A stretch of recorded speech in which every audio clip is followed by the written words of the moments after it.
Hello, friends. So recently I've had the opportunity to work with a lot of athletes on what is called the flow state. If you've seen athletes in peak performance, they seem to be in what is called a flow state. And it's the ideal peak performance, the flow state. And it involves several cognitive components. Cognitive means what's happening in your mind and how that correlates with what's happening in your brain. So, first, of course, there's focused awareness or intense concentration. Flow is marked by a deep focus on what is happening at hand, which is essential for merging action and awareness and for the absence of self consciousness. Not self awareness, self consciousness, which means you're not in the flow state, your mind is not looking for validation, thinking about the future, anticipating the future, or thinking about the past. Okay. Secondly, there is um, deep absorption in the activity, capturing the central cognitive feature of flow. Thirdly, flow involves a balance between implicit and explicit processing systems, with a transition from explicit to implicit processing. Explicit means what's happening outside, and implicit, what's happening inside. There's also something that happens in the brain called transient hypofrontality. This is a phenomenon in the brain during the flow state. There's temporary downregulation of the prefrontal cortex, which is responsible for higher cognitive functions like thinking. There's no thinking.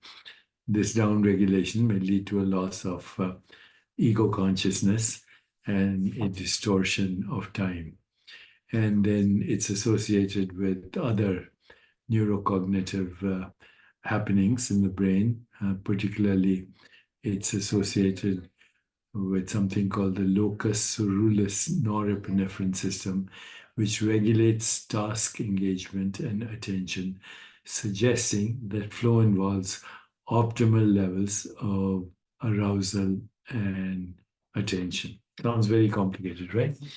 And yet, when you look at the neuroscience, it seems though the brain is doing it. No, the brain is executing it. And what happens in the brain are the neural correlates.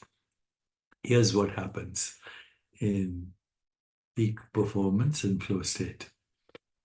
There's subtle intention, faint intention, and samadhi, transcendence.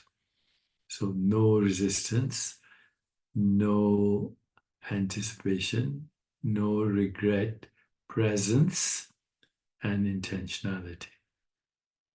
That is the flow state. And the flow state leads to peak performance. But from a spiritual perspective, it's a prerequisite for awakening. So right now I'm creating a scale for well-being with a lot of research and help from academics. And this is a well-being scale, starts with survival, safety, adaptation, thriving, flourishing, flow, and fundamentally, after that, awakening. Awakening is when you realize that you're not the body, nor the mind, nor the experience of the world, but the awareness, the infinite fundamental being behind the scenes. That is the awakened life. No more being a bundle of conditioned reflexes and nerves, constantly being triggered by people and circumstance into predictable outcomes. So it leads to many things. flow state is the prerequisite to the awakening, where there's a shift in perception, there's a shift in emotions, there's a shift in cognition, there's a shift in memory, there's a shift in identity, shift in sense of self, and ultimately not even identifying with the experience, but always with the source of experience, which is timeless, immortal, and infinite, and not subject to birth and death. So, slowly, our society, by looking at peak performances, is beginning to get some deep understanding. So, if you watch athletes, particularly recently in the Olympics, if you watch people in peak performance of gymnastics, okay, there is this very subtle intention, and everything else is non locally correlated in the body.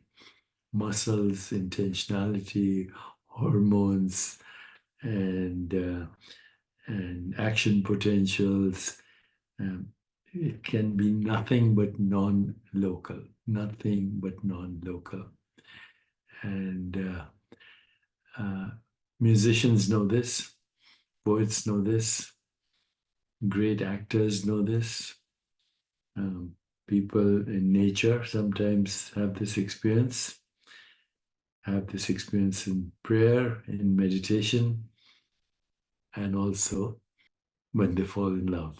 Love is the ultimate flow state. Love is the ultimate flow state. But love not as a mere sentiment. Love is the ultimate truth. And the ultimate truth is what? Lover and beloved are one. Seer and scenery are one.